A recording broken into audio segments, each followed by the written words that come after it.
बोलो दुर्गा माता की जय, भगवती मैया की जय। 11वां अध्याय, देवताओं का देवी की स्तुति करना और देवी का देवताओं को वरदान देना। महर्षि मेधा कहते हैं, दैत्य के मर जाने पर इंद्रादि देवता अग्नि को आगे करके कात्यायनी देवी की स्तुति करने लगे। उस समय अभीष्ट की प्राप्ति के कारण उनके मुख खिले हुए थे। देवताओं ने कहा, हे शरणागतों के दुख दूर करने वाली देवी, तुम प्रसन्न हो। हे संपूर्ण जगत की माता, तुम प्रसन्न हो। विश्वेश्वरी, तुम विश्व की रक्षा करो, क्योंकि तुम चर और अचर की ईश्वरी हो।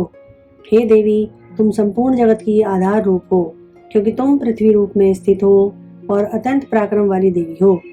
इस विष्णु की शक्ति हो, तुम विष्णु की शक्ति हो और विश्व की बीज परम माया हो, और तुमने ही संपूर्ण जगत को मोहित कर रखा है।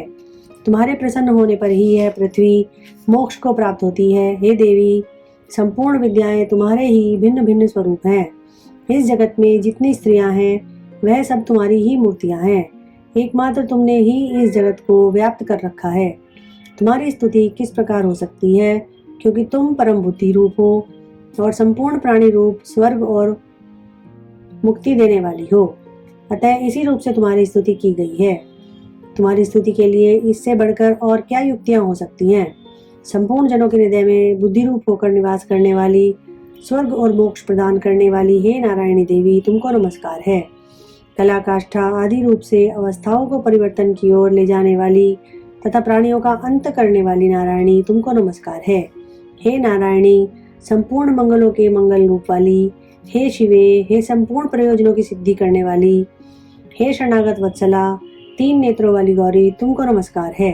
सृष्टि, स्थिति तथा संहार की शक्तिभूता सनातनी देवी, गुणों का आधार एवं सर्व सुखमयी नारायणी, तुमको नमस्कार है।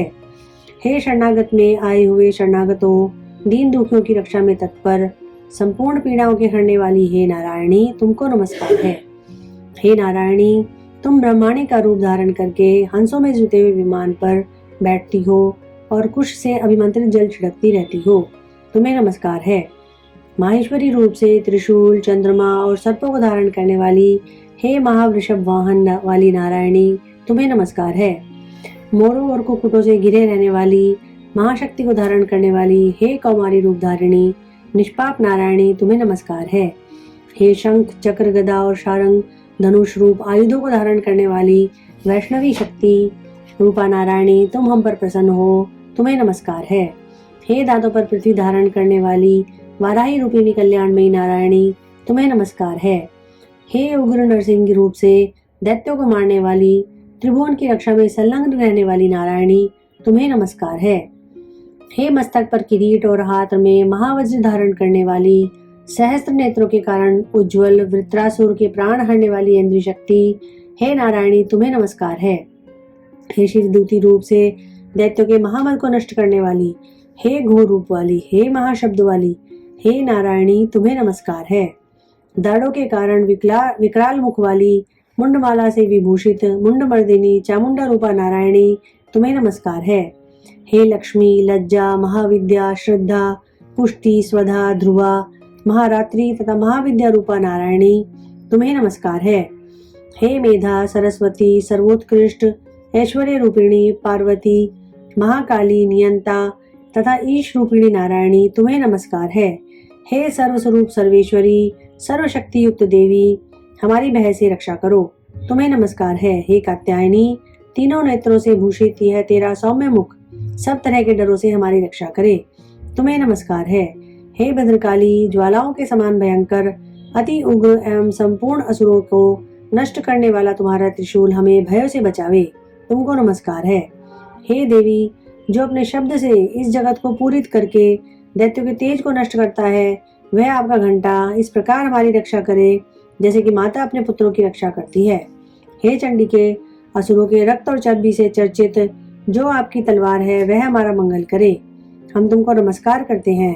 हे देवी, जब तुम प्रसन्न होती हो तो संपूर्ण रोगों को नष्ट कर देती हो, और जब आप रुष्ट हो जाती हो तो संपूर्ण वांछित कामनाओं को नष्ट कर देती हो, और जो मनुष्य तुम्हारी शरण में जाते हैं उन पर कभी विपत्ति नहीं आती, बल्कि तुम्हारी शरण में गए हुए मनुष्य दूसरों को आश्रय देने योग्य हो जाते हैं। अनेक रूपों से बहुत प्रकार की मूर्तियों को धारण करके इन धर्मद्रोही असुरों को तुमने का तुमने संहार किया है, वह तुम्हारे सिवा और कौन कर सकता था। चतुर्दश विद्याएं, षट शास्त्र और चारों वेद तुम्हारे ही प्रकाश से प्रकाशित हैं, उनमें तुम्हारा ही वर्णन है। और जहाँ राक्षस, विषैले सर्प, शत्रुगण है, वहाँ और समुद्र के बीच में भी तुम साथ रहकर इस विश्व की रक्षा करती हो।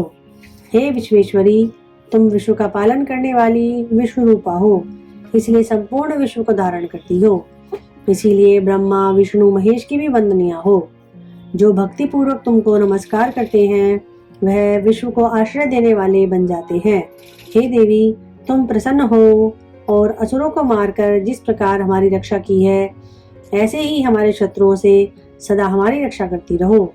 संपूर्ण जगत के पाप नष्ट कर दो और पापों तथा उनके फल स्वरूप होने वाली महामारी आदि बड़े बड़े उपद्रवों को शीघ्र ही दूर कर दो। विश्व की पीड़ा को हरने वाली देवी, शरण में पड़े हुओं पर प्रसन्न हो। त्रिलोक निवासियों की पूजनीय परमेश्वरी, हम लोगों को वरदान दो। देवी ने कहा, हे देवताओं, मैं तुमको वर देने के लिए तैयार हूँ। आपकी जैसी इच्छा हो वैसा वर मांग लो, मैं तुमको दूंगी। देवताओं ने कहा, हे सर्वेश्वरी, त्रिलोकी के निवासियों की समस्त पीड़ा को तुम इसी प्रकार हरती रहो और हमारे शत्रुओं को इसी प्रकार नष्ट करती रहो। देवी ने कहा, वैवस्वत मनवंतर के 28वें युग में 2 महाअसुर शुंभ और निशुंभ उत्पन्न होंगे।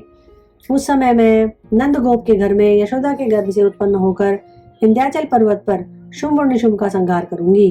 फिर अत्यंत भयंकर रूप से पृथ्वी पर अवतीर्ण होकर मैं वैप्रचित्ती नामक दानवों का नाश करूंगी। उन भयंकर महाअसुरों को भक्षण करते समय मेरे दांत अनार के पुष्प के समान लाल होंगे। इसके पश्चात स्वर्ग में देवता और पृथ्वी पर मनुष्य मेरी स्तुति करेंगे तो मुझे रक्तदंतिका कहेंगे। फिर जब 100 वर्षों तक वर्षा न होगी तो मैं ऋषियों की स्तुति करने पर आयोनिज नाम से प्रकट होंगी और अपने 100 नेत्रों से ऋषियों की ओर देखूंगी। अतः मनुष्य सताक्षी नाम से मेरा कीर्तन करेंगे। उसी समय मैं अपने शरीर से उत्पन्न हुए प्राणों की रक्षा करने वाले शाकों द्वारा सब प्राणियों का पालन करूंगी और तब इस पृथ्वी पर शाकुंभरी नाम से विख्यात होंगी। और इसी अवतार में मैं दुर्ग नामक महाअसुर का वध करूंगी और इससे मैं दुर्गा देवी के नाम से प्रसिद्ध होंगी। इसके पश्चात जब मैं भयानक रूप धारण करके हिमालय निवासी ऋषियों महर्षियों की रक्षा करूंगी, तब भीमा देवी के नाम से मेरी ख्याति होगी। और फिर जब अरुण नामक असुर तीनों लोगों को पीड़ित करेगा, तब मैं असंख्य भ्रमरों का रूप धारण करके उस महादैत्य का वध करूंगी। तब स्वर्ग में देवता और मृत्युलोक में मनुष्य मेरी स्तुति करते समय मुझे ब्राह्मणी नाम से पुकारेंगे। इस प्रकार जब जब पृथ्वी राक्षसों से पीड़ित होगी, तब तब मैं अवतरित होकर शत्रुओं का नाश करूंगी। बोलो दुर्गा माता की जय।